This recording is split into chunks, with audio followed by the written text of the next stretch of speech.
sanad guradii saddexaad ee idaacadda Beerlula oo runtii ka mid ah idaacadaha ka howlgala magaalada Tanbeledweyn. runtii maanta waa maalin qiimo leh, waa maalin ugu weyn haddii aan nahay bahda idaacadda Beerlula, maamulka, shaqaalaha iyo dhammaan dhageystayaasheena sharafta badan meel kasta ay dunida uga nool yihiin. idaacadda Beerlula sidaan ognahay waxaa la furay 10kii December ee sanadkii 2018. ujeedada loo aas-aasay waxay ahayd in la helo idaacad ay bulshadu leedahay ku hadasha afkooda. idaacadda Beerlula looma aas-aasin in ay markaasi ka shaqeyso ama ka shaqeysato bulshada, waxay u timid inuu u shaqeyso bulshada. waxa ayna idaacaddu ka kooban tahay radio iyo website iyo qaar ka mid ah baraha bulshada sida Facebook, Twitter, Instagram iyo YouTube intaba. idaacadda Beerlula waxaa ka baxo ku dhawaad 40 barnaamij oo dhammaantood ku tacalluqa ama ku saabsan arrimaha bulshada, isla markaana dhammaantood aan ka diyaarino magaaladan aan ku noolnahay iyo weliba deegaanada hoos yimaada. 3 sano ee idaacadda Beerlula furan tahay waxaan ku guuleysanay in aan saaxiib dhow la noqono ku dhawaad 500 oo kun oo dhageyste oo magaaladan iyo deegaanada hoos yimaado ku nool iyo kuwa kale oo ku nool caalamka intiisa kale oo isla markaana nagala socda internetka. guulaha la taaban karo ee idaacadda Beerlula ay gaartay waxaa ka mid ah in kaalin muuqato aynu ka qaadanay duruufaha kala duwan ee ay soo martay magaaladan, sida fatahaadihii iyo weliba wacyigelinta cudurrada ka dilaacay magaaladan oo ugu dambeeya cudurka coronavirus oo ilaa iminka xaaladiisu ay taagan tahay. waxaan leeyahay hambalyo idaacadda Beerlula. runtii waa idaaca aad iyo aad u wanaagsan. waxaan u malaynayaa inay tahay idaaca FM ah sida badan iyo webka iyo waxyaalaha kale soo raaco. marka adeegga ay bulshada u qabato iyo dadaalka ay runtii aad iyo aad aan ugu hambalyeynaa. waxaan leenahay waad ku mahadsantihiin adeegga bulshadiina aad u qabateen.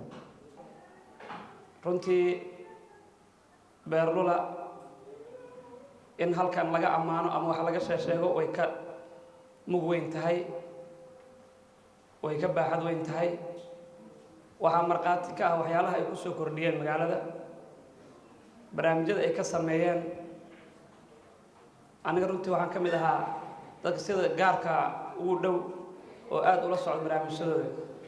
marka qaabkay u shaqaynayso idaacad dhanka bulshada marka laga hadlaayo u saarta diiradda maba jirtaba, haddii jirtana waa yartaa runtii magaca Beerlula oo ahmiyad weyn ugu fadhiya dadka reer Hiiraan ama dadka Beledweyne waxay astaan u noqotay in ay hugtaan magacaas warbaahinta, waxayna noqotay in saameyn ballaaran ay deegaanka ku yeelato.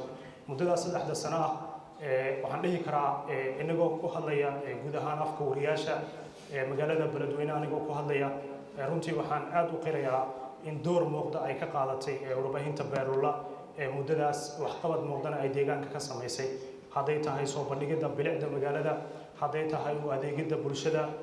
waxaa maragma doonto ah ururka dhalinyarada isxilqaan hadday ahaa lahayd bulshada qaybaheeda kala duwan waxyaabaha ay ku soo kordhiyeen idaacadda Beerlula ayay ahayd dunida dacaladeeda gaarsiisay ama adduun weynaha tusisay waxqabadka ururka dhalinyarada isxilqaan ama ururada ka jira gobolka. xaqiiqatan haddii aysan Beerlula jiri lahayn wax jiri lahayn male, maxaa yeelay waxaan noqon lahayn nin ashuun ku adimay, nin ashuun ku adimayna wax maqlaya male. Beerlula wax shuruuda lagu maxiri jiray shaqooyinka aan qabanayna si u soo bandhigto, waxa caqabada kale ma kulmi jirin. saacad alla saacadaan u baahanana wariyaashooda waxay ahaayeen kuwo heegan noo ah oo na garab taagan biduuni shuruud. lama soo koobi karo aniga shamsi ahaan idaacadan way igu dheer tahay, maxaa yeelay waan dhageystaa idaacad kale kuma xirnay. marka idaacadan aad dhageysatana faa'iidooyin badan iyo waxaad ka gaari doontaa aqoon saa'id ah iyo naxariis tiro badan iyo bulshada inta u baahan tahay oo dhan inay ugu adeegto si taxadir oo hufan oo maxaan ku raad bulshada wax u tar ah. waxaan ku gabagabeynayaa idaacada hadalkayga deegaanka Hiiraan degmada Beledweyneba weyn daraasad ku saabsan oo barashada ku duman markii doc kastaba la dayay idaacada istira idaacada beerlula ku heshay darajooyin badan. salaan kadib maanta waxaan isku nimid in loo hambaliyo idaacadda beerlula waxaan leenahay maadaama ay tahay sanadka saddexaad ee ka furan tahay gobolka hiiraan idaacadda hambalyo hadaan nahay sportiska oo hambalyeynayna maadaama ay nala shaqeeyeen in garab istaageen idaacadda beerlula wax badan ayay noo qabatay wax la soo koobi kara maaha laakiin waxaa ka muhiimsan in loo hambaliyo waxaan leenahay hambalyo runtii maanta waxaynu halkan u joognaa ama xafladaan u qabanaynaa waa idaacadda beerlula oo runtii sanadkii saddexaad u dabaaldegaysa runtii idaacadda beerlula waa idaacad ka shaqaysa saan dareemayno ama maamul ahaan noola shaqaysa dhinaca arrimaha bulshada diiraddana saarta horumarinta bulshada qaybaheeda kala duwan. idaacadda beerlula waa u hambaleynaynaa waa sanad guuridii saddexaad waxaan leenahay hambalyo insha allahu biidnillahi alkariim sanadkaas sanadkiisa kale insha allahu haddii ilaah yidhaahdo nabad iyo khayr insha allah isku nimaadna insha allah maanta looma kala hirin beerlule